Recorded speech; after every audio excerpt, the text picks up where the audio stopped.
좋아요, 구독! 오늘의 뉴스입니다. 서울경제신문에서 발췌한 내용입니다. 전기차 대장주인 테슬라의 주가가 4일 연속 상승하고 사실상 미국 금리 인상이 종료됐다는 인식이 확산하면서 우리나라 2차 전지 종목 주가가 연이틀 급등 중입니다. 간밤 미국 증시에선 10년물 금리가 하루 사이에 4.6%대에서 4.4%대로 0.2%포인트 정도 급락했는데요. 이에 금리에 민감했던 기술주들이 크게 오른 겁니다. 관련해서 오늘 2차 전지 섹터에서는 강세가 나타나고 있습니다. 자세한 내용 짚어보겠습니다. 간밤에 발표가 됐던 미국 CPI 지수가 시장을 견인하고 있습니다. 특히나 수급이 몰리는 쪽을 살펴보니까 반도체와 2차 전지 섹터입니다. 이 섹터들 먼저 좀 짚어주시죠.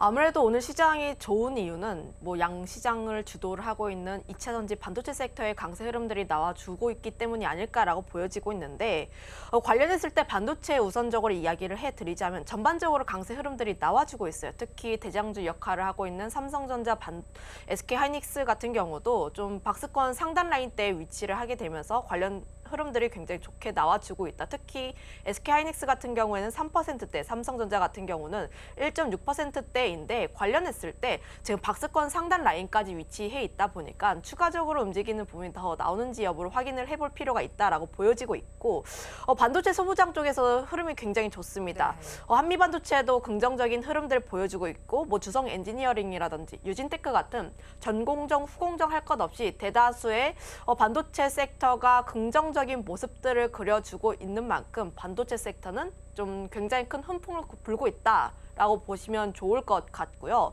2차 전지 관련했을 때는 물론 전거래일 대비했을 때 빨간불을 그려내고 있기는 해요. 그런데 에코프로라든지 에코프로 BM, LNF라든지 이런 2차 전지를 대표하는 종목군들이 오늘 갭을 띄어서 상승을 하는 바람에 물론 전거래일 대비했을 때 상승을 하고 있긴 하지만 시초 대비했을 때 좀 밀리게 되면서 음봉으로 전환한 부분이 나와주고 있어서 실제로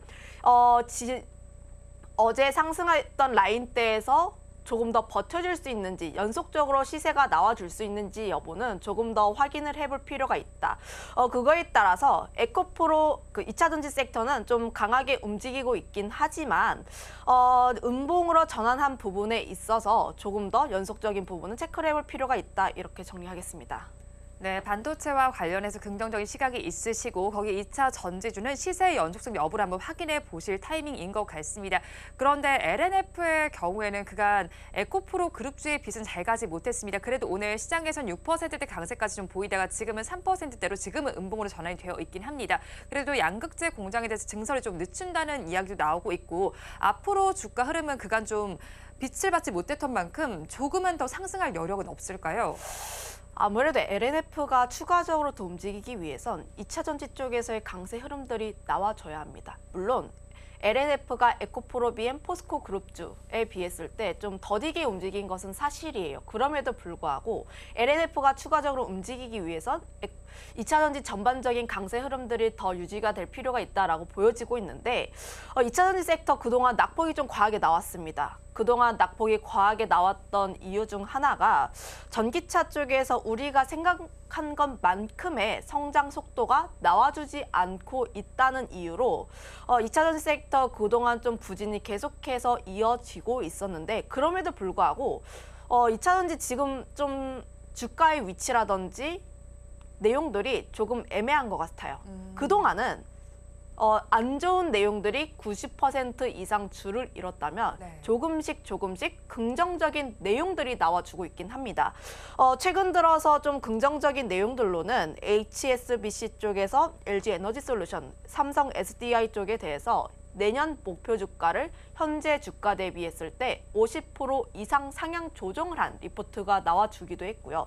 물론 HSBC가 한 9일에 테슬라 투자 보고서에 대해서는 매도 의견을 내고 그때 당시 주가 대비했을 때 목표 주가를 약 30% 정도 하향 조정하는 리포트가 나와주긴 했어요. 그로 인해서 전기차 섹터가 좀 많은 흔들림이 있었는데 그때 당시에 아무래도 좀 전기차에 대한 성장성보다는 이익률에 대한 부분 그리고 신사업에 대한 부분 뭐 슈퍼컴퓨터라든지 자율주행이라든지 이런 부분에 대해서 불확실성한 신사업에 대해서 선반영이 되었다 보니까 네. 이런 부분은 조금 빼고 보자라는 의견이었습니다.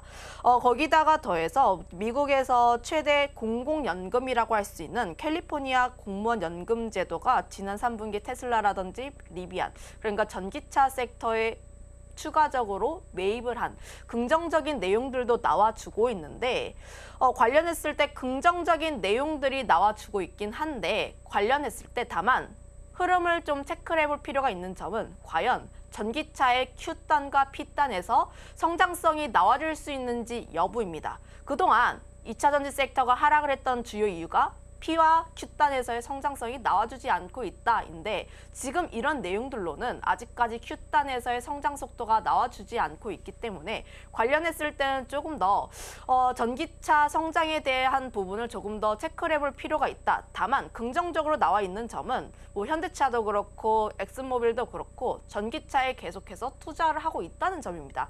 어제 현대차가 전기차 전용 공장에 2조 정도 투자를 진행을 했는데 그만큼 물론 LG에너지솔루션이라든지 포드, GM이 좀 전기차 성장이 조금씩 둔화하다 보니까 공격적으로 투자를 진행하던 거를 살짝 멈추기는 했어요. 그럼에도 불구하고 현대차 같은 경우에는 전기차 쪽에서의 투자를 진행을 하고 초격차로 계속해서 투자를 하는 부분이 나와주고 있다 보니까 그 부분에서 실제로 Q단이 나와주고 있는지 여부가 가장 중요하다라고 보여지고 있고요. 엑스모빌 쪽 같은 경우에는 엑스모빌을 비롯해서 글로벌 에너지 기업, 그러니까 원유라든지 천연가스라든지 이런 사업을 영위하는 기업들이 리튬 사업에 뛰어들었습니다. 실제로 리튬 사업에 뛰어들게 되면서 리튬 가격 같은 경우가 좀 지금 같은 경우는 굉장히 큰 폭의 하락세가 나와주고 있긴 하지만 중장기적으로 봤을 때 전기차 사업이 조금 더 성장을 하게 된다면 P단에서의 성장성도 나와줄 수 있기 때문에 엑슨모빌과 현대차의 이슈로 인해서 Q와 P단에서의 성장 흐름들이 나와줄 수 있는 가능성은 나왔어요. 하지만 전기차 쪽에서의 성장성이 이런 부분은 실제로 성장에 대한 부분보다는 투자 심리가 완화가 되었다는 측면으로 이해를 해볼 필요가 있어서 실제로 2차 전지 섹터를 투자하시는 분들 같은 경우에는 지금 현재 보유를 하고 있다 하시는 분들은 계속해서 보유를 할 필요가 있다.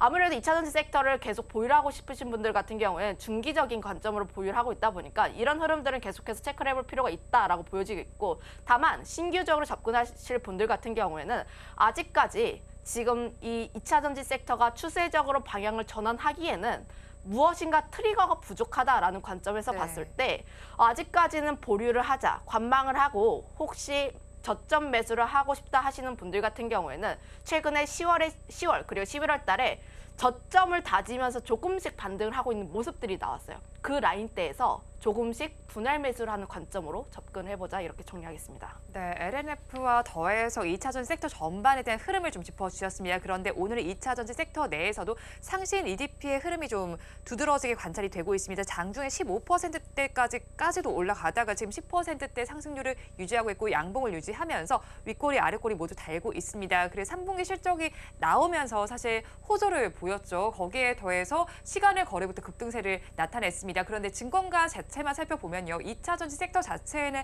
좀 보수적인 의견들이 나오고 있습니다. 그래도 상신 EDP에 대해서는 좀 긍정적인 시각도 있더라고요. 앞으로 그러면 주도주로 좀 자리매김할 수도 있을까요?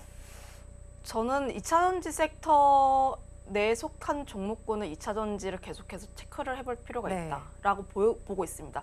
상신 EDP가 오늘같이 좀 큰 강세 흐름들이 나와줬던 건 예상보다 큰 실적을 냈기 때문. 3분기에 에코프로를 비롯해서 2차 전지 섹터 대다수가 좀 부진한 실적들을 냈어요. 그만큼 실망감이 조금 컸는데 상신 EDP 같은 경우에는 매출, 영업이익, 순이익이 전년 동기 대비했을 때 좀 큰 폭으로 성장하고 있는 모습들 나와줬고 특히 전년 2분기 대비했을 때도 큰 폭으로 상승하고 있는 모습들이 나왔습니다. 특히 영업이익 같은 경우에는 74억에서 139억까지 올라가는 모습들이 나와주고 있다 보니까 지금 상신 EDP가 올라간 부분은 굉장히 깜짝 놀란 실적이라고 보시면 좋을 것 같은데 다만 이 종목이 2차 전지 섹터와 무관하게 혼자서 움직일 수 있을까에 대해서는 좀 연속적으로 나올 가능성은 조금 크지 않다라고 보고 있는데 아무래도 2차 전지 섹터 같은 경우는 2차 전지 섹터에 계속 속하다 보니까 관련적인 흐름들을 계속해서 체크해볼 필요가 있다. 이렇게 정리하겠습니다. 네, 상신 계속 말씀해 주시겠어요? 네, 추가적으로 네. 차트적으로 이야기를 해보자면 오늘 120선까지 닿았다가 좀 주가가 밀리면서 윗꼬리가 살짝 달렸어요.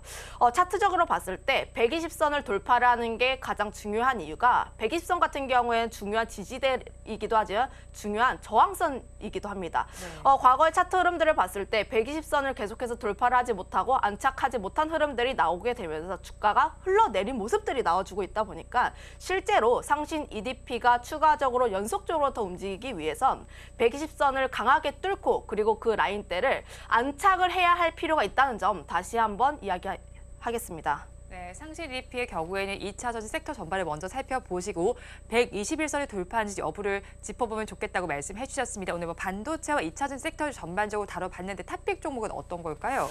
네, 반도체 쪽에서 잡을 수밖에 없지 않을까. 아무래도 우선 첫 번째로 반도체 섹터 같은 경우는 턴어라운드에 대한 기대감이 계속적으로 나와주고 있고 특히 미국 증시 같은 경우에는 AI 쪽에 대한 기대감, HBM 쪽에 대한 기대감이 계속적으로 살아나고 있기 때문에 반도체 섹터 그중에서도 HBM과 관련되어 있는 종목군에 한해서 좀 관심 있게 볼 필요가 있지 않을까라고 보고 있습니다. 그중에서 제우스라는 기업 좀 관심 있게 보고 있는데 반도체 세정 장비 기업이고요. 메모리, 비메모리 모두 좀 진행을 하고 있는데 관련했을 때 싱글 타입과 배치 타입 세척을 모두 진행을 하고 있는 부분이기 때문에 관련 시장에서 좀 점유율이 어느 정도 있다라고 보시면 좋을 것 같고 특히 TSV 공정에 따라서 세정에 대한 공정 중요성이 늘어나고 있습니다. 아무래도 수요에 대한 부분이 계속적으로 개선될 필요가 있다 보니까 제우스에 대한 세정 장비 수요가 증가하는 부분들이 나와주고 있어서 관련했을 때 흐름들을 계속적으로 체크를 해볼 필요가 있다라고 보시면 좋을 것 같은데 관련했을 때 주가의 차트 흐름을 보게 된다면 주가 저점 딛고 다시 한번 올라와 주고 있는 모습들을 보여주고 있고 특히 이평선 같은 경우에도 정배열로 그려나가고 있는 모습들이 나와주고 있습니다. 그만큼 이 라인대에서 뚫고 올라가려는 모습들이 나와주고 있기 때문에 제우스 같은 경우에는 4만 원 밑에까지 좀 분할적으로 접근을 해보시면 좋을 것 같고 목표가 같은 경우에 4만 6천 원 그리고 손절가는 3만 4천 원을 제시하겠습니다.